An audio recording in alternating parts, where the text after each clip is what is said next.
All right, if you watched my last video, we fixed a pretty good hydraulic leak on this thing. If you haven't checked it out, go check it out. That's a great video. But today we're gonna do a full service on this old Ingersoll so we can get it back mowing and plowing and doing what it does. So if you have one of these old Ingersolls or you're just interested in watching how to do one, check it out, stick around. All right, so we already got this Ingersoll nice and warmed up. We just took it around, made sure there was no more hydraulic leaks, get all the air out of the system. And as you notice, unlike those cheapo new mowers, back in the day, they actually had nice real drain plugs. So this one actually sticks out. It's a metal drain plug. Very simple. You just pop it off. All the fluid is going to drain right out into your pan, not all over the freaking frame of your tractor. Look at that. Why can't we just keep that? Machines were just built so much better back then. Obviously, the cost of things now, people cheap out and they go to plastic and everything, but it's like some of these machines you work on when they're older and you're like, wow, man, they really had it figured out back then.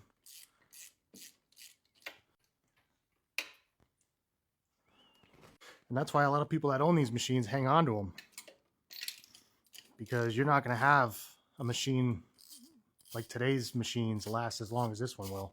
It's just not going to happen. This thing's powered by a Briggs & Stratton Vanguard, which is arguably one of the best engines ever made. And it is a V-twin, so packing plenty of power. So we're going back in with some new Champion RC12YCs. Probably one of the most common spark plugs in the small engine world. So if you're going to get into small engines, order these by bulk because you're going to use them.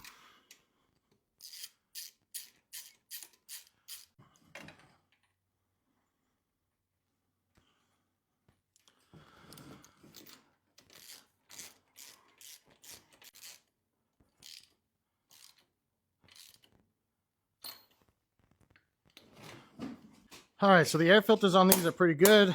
They're solid.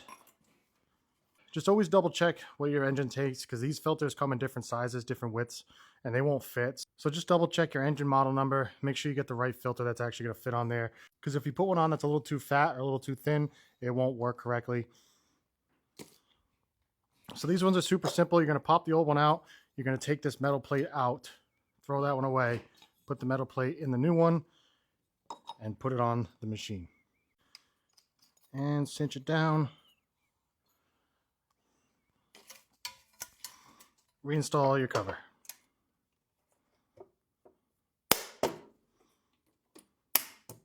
Done. All right, so at this point our oil's done draining, so we're going to put our cap back on. Now these caps do have an O-ring, so just double check that O-ring. Make sure that's good. Tighten that up. Done with that. Now, just like the oil drain, they put the oil filter in a great spot too, so you can get to it very easily. Pop this off.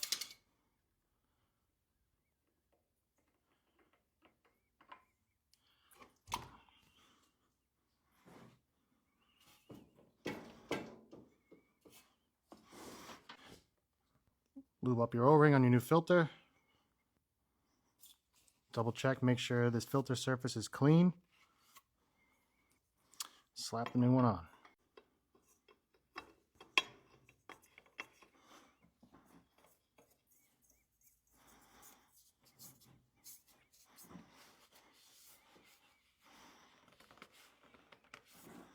Perfect. All right, so we'll see if we can find these nuts on the bottom here.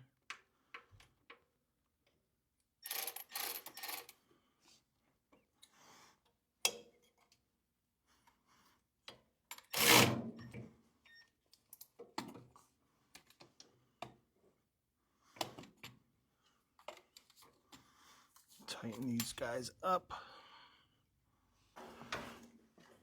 And of course, everything is just covered in oil and grease.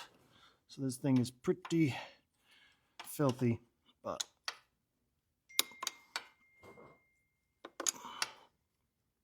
perfect. Check the other side and go from there.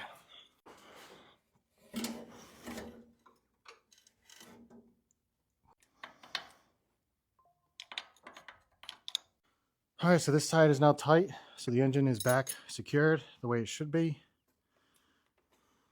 Last thing we need to do is change out this fuel filter, which is nasty. Try to clean this up a little bit.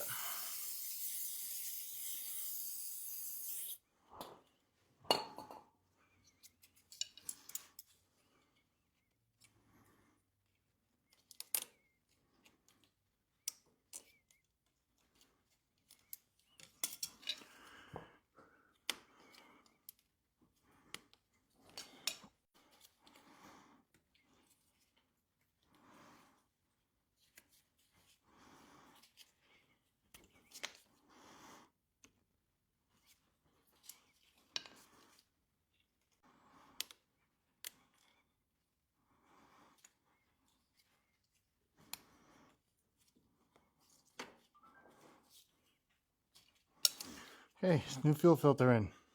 All right, and last but not least, we're going to top it off with some of the finest oil Mother Nature makes.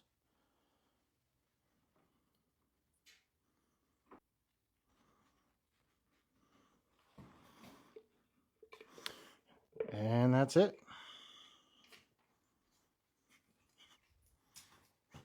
All right, so last things we need to do is just check the oil again, inflate the tires. We have the deck outside, so we're going to have to take the blades off of that and sharpen it, do a battery test, all that jazz, and then grease everything. This thing's ready to rock and roll, ready to live on another couple of years. So thanks for watching. If you have any questions, let me know. But another Ingersoll saved out the door.